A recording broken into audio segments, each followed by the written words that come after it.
जय हिंद, नमस्कार साथियों। देखिए, इस वीडियो में हम प्रेजेंट परफेक्ट कंटिन्यूअस टेंस के बारे में बात करेंगे।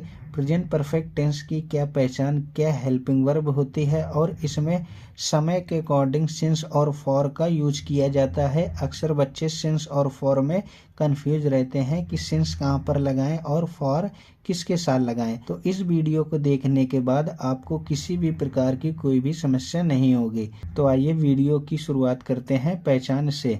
तो इस टेंस की जो हमारी पहचान होती है, इस टेंस के वाक्यों के अंत में रहा है, रही है, रहे हैं, रहा हूँ आदि शब्द आते हैं तथा साथ साथ समय भी दिया रहता है। अगर साथ साथ समय नहीं दिया गया है तो वह हमारा प्रेजेंट कॉन्टिन्यूअस टेंस होगा, लेकिन अगर साथ साथ समय आ जाएगा तो वह हमारा प्रेजेंट परफेक्ट कॉन्टिन्यूअस टेंस होगा। अब इसके बाद हम बात करते हैं सहायक क्रिया यानी कि हेल्पिंग वर्ब। तो इसकी हेल्पिंग वर्ब हैज बीन और हैव बीन होती है। हैज बीन का प्रयोग हम सिंगुलर सब्जेक्ट के साथ करते हैं और हैव बीन का प्रयोग हम प्लूरल सब्जेक्ट के साथ करते हैं। और इसमें हम वर्ब की फोर्थ फॉर्म यानी कि वर्ब के साथ आईएनजी फॉर्म का प्रयोग करते हैं। अब इसके बाद हम टाइम देखते हैं। देखिए, टाइम जो हमारा होता है दो प्रकार से होता है, निश्चित समय यानी कि पॉइंट ऑफ टाइम, अनिश्चित समय पीरियड ऑफ टाइम। तो निश्चित समय के साथ हम सिंस का यूज करते हैं और अनिश्चित समय के साथ हम फॉर का यूज करते हैं। अब निश्चित समय और अनिश्चित समय में डिफरेंट समझते हैं, कौन से निश्चित समय होता है और कौन सा अनिश्चित समय होता है। जैसे कि निश्चित समय में हमारा दिया गया है पहले बजे, इसको हम इंग्लिश में ओ क्लॉक पढ़ते हैं। देखिए, बजे का यानी कि हमारा क्या है, निश्चित समय है। बोल दिया जाए 2 बजे तो हमारा क्या हो गया, निश्चित हो गया कि मुझे 2 ओ क्लॉक पर आना है। लेकिन अगर वही बोल दिया जाए 2 घंटे तो मुझे ये नहीं मालूम है कौन से वो 2 घंटे, जैसे जो हमारा सेकंड दिया गया निश्चित समय में सन, तो मुझे ये सन पूरा डिफिनिट मुझे पता है, निश्चित है। लेकिन वही अगर बात कर लेंगे साल की यानी कि ईयर, जैसे 2 साल, तो मुझे ये नहीं मालूम है कौन से वो 2 साल, 2001 वाला 2 साल की 2002 वाला, तो मुझे यहाँ निश्चित नहीं पता चलेगा साल में हमारा कौन से 2 साल हैं। जैसे कि अगर बात करें थर्ड में जनवरी, फरवरी, मार्च, अप्रैल, तो ये मुझे महीनों के निश्चित समय मालूम है यानी कि निश्चित महीने मालूम है कि जनवरी, फरवरी, मार्च। लेकिन वही बोल देंगे 2 महीने तो मुझे यहाँ ये नहीं निश्चित हो रहा है कि वो 12 महीने में से कौन से 2 महीने हैं। तो 2 महीने हमारा चला जाएगा अनिश्चित में, और किसी भी महीने का नाम ले लेंगे तो वह हमारा हो जाएगा निश्चित समय। जैसे कि फर्स्ट वीक, सेकेंड वीक, ये हमारा क्या है, निश्चित है। लेकिन बोल देंगे 2 वीक यानी कि 2 सप्ताह, तो मुझे ये नहीं मालूम है कि महीने के 2 सप्ताह फर्स्ट हैं कि महीने के 2 सप्ताह लास्ट के हैं। तो सप्ताह हमारा बन जाएगा अनिश्चित में, और निश्चित समय में मॉर्निंग, इवनिंग, नाइट आ जाएगा तो यह हमारा निश्चित समय होगा।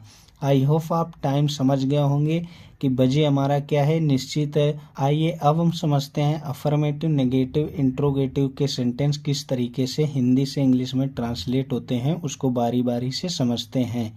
तो अफर्मेटिव सेंटेंस को हम पहले समझते हैं।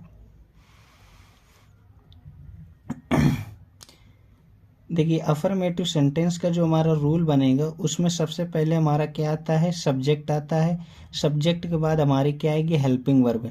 तो सब्जेक्ट, उसके बाद हैज बीन और हैव बीन, ये हमारा किसके अकॉर्डिंग, सब्जेक्ट के अकॉर्डिंग लगेगा। उसके बाद आएगी वर्ब के साथ आईएनजी फॉर्म और फिर ऑब्जेक्ट। उसके बाद अदर, यहाँ अदर ये गलत लिखा हुआ है, अदर नहीं आएगा। उसके बाद हमारा आएगा सिंस या फॉर, सिंस या फॉर। तो सिंस और फॉर हम लगाएंगे निश्चित समय और अनिश्चित समय को देखकर। उसके बाद क्या आएगा, टाइम। टाइम क्या, ये हमारे क्या दिए गए हैं, टाइम दिए गए। अगर टाइम आया 2 दिन तो हम क्या लगाएंगे, फॉर। लेकिन अगर बोल दिया मंडे तो सिंस मंडे हमारा हो जाएगा। सिंस हमारा बन गया सिंस और टाइम बन गया मंडे। उसके बाद बोल देंगे अदर को लगाएंगे। तो आइए इसके एग्जाम्पल किस तरीके से करेंगे उसको देखते हैं। इसमें हमारा एग्जाम्पल एक ही दिया गया है, उसी में समझना है आपको। मैं 2 घंटे से खेल रहा हूँ, तो मैं हमारा क्या हो गया, सब्जेक्ट यानी कि आई हमारा सब्जेक्ट। उसके बाद आएगी हेल्पिंग वर्ब, हेल्पिंग वर्ब आएगी हैज और हैव, तो आई के अकॉर्डिंग हमने लगा दी हैव बीन। उसके बाद आएगी हमारी वर्ब, वर्ब यानी कि प्ले यहाँ पर है वर्ब, वर्ब के साथ आईएनजी फॉर्म तो प्लेइंग। उसके बाद हम देखेंगे सिंस फॉर आएगा, तो सिंस फॉर आएगा हमारा टाइम के अकॉर्डिंग। टाइम यहाँ दिया गया 2 घंटे, तो 2 घंटे हमारा कैसा है समय, अनिश्चित समय, तो अनिश्चित समय के लिए लगाएंगे, अनिश्चित समय के लिए लगाएंगे फॉर, तो फॉर 2 आवर्स। इस तरीके से हम इंग्लिश में ट्रांसलेट कर लेंगे। अब उसके बाद हम देखते हैं नेगेटिव सेंटेंस को। नेगेटिव सेंटेंस में क्या रहेगा, हेल्पिंग वर्ब के बाद क्या लगाएंगे, नॉट लगाएंगे। तो नेगेटिव सेंटेंस हिंदी में बोलते हैं नकारात्मक वाक्य। इसका जो रूल बनता है हमारा सब्जेक्ट, सब्जेक्ट के बाद आएगा हैज और हैव, हैज और हैव के बाद लगाएंगे नॉट, फिर आएगा बीन वर्ब के साथ, फिर आएगा हमारा आईएनजी, उसके बाद ऑब्जेक्ट, उसके बाद आएगा हमारा सिंस या फिर फॉर, फिर टाइम, फिर अदर।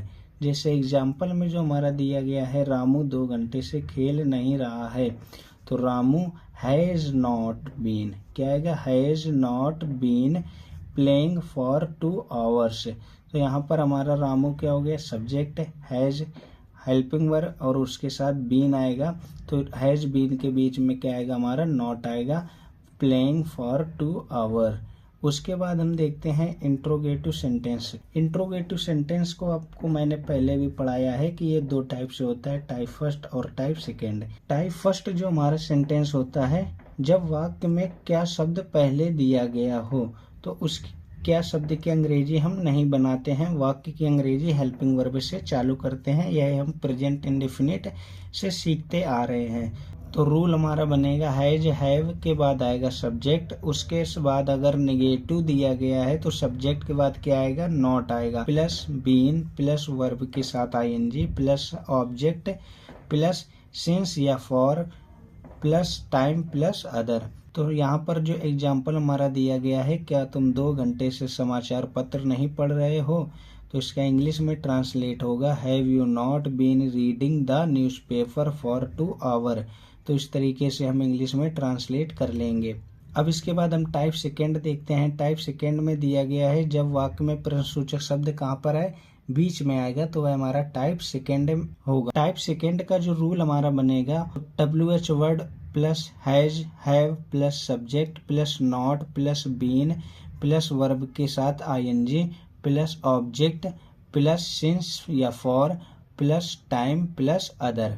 अब उसके बाद एग्जाम्पल में हम अप्लाई करेंगे इस रूल को। तो फर्स्ट जो एग्जाम्पल दिया गया है, वे कल से क्रिकेट क्यों नहीं खेल रहे हैं, तो क्यों बीच में आया है और हमारा लास्ट में क्वेश्चन मार्क भी लगा हुआ है, तो इंट्रोगेटिव है। और क्यों बीच में आया, तो इससे पता चलेगा ये टाइप सेकेंड है। टाइप सेकेंड है तो क्यों की अंग्रेजी मैंने पहले व्हाई लिखा। उसके बाद हमारा हैज और हैव जो आएगा वो सब्जेक्ट के अकॉर्डिंग आएगा। सब्जेक्ट यहाँ पर दिया गया है दे, तो दे के अकॉर्डिंग हमारी हेल्पिंग वर्ब आई हैव, तो वाई हैव दे। उसके बाद सेंटेंस आया है नेगेटिव, तो लगाएंगे सब्जेक्ट के बाद नॉट, सब्जेक्ट के बाद नॉट, फिर आएगा बीन, तो नॉट बीन, फिर वर्ब आएगी प्ले और वर्ब के साथ क्या लगानी है, आईएनजी, तो प्लेइंग, ऑब्जेक्ट क्रिकेट। उसके बाद हमारा आएगा सिंस या फॉर, तो सिंस फॉर आएगा टाइम के अकॉर्डिंग। टाइम दिया गया है कल से, कल हमारा कैसा है, निश्चित समय है, तो निश्चित समय के लिए लगाया सिंस, सिंस और टाइम है यस्टरडे। तो हमारा पूरा सेंटेंस बन गया why have they not been playing cricket since yesterday. उसी प्रकार जो सेकेंड एग्जाम्पल दिया गया है, तुम्हें सुबह से कौन पढ़ा रहा है, कौन की अंग्रेजी हम पहले बनाएंगे, who has been teaching you since morning. तो इस तरीके से हम इंग्लिश में ट्रांसलेट कर लेंगे। आई होप आपको प्रेजेंट परफेक्ट कंटिन्यूअस टेंस समझ में आया होगा। इसके बाद हम पढ़ेंगे पास्ट इंडेफिनिट टेंस।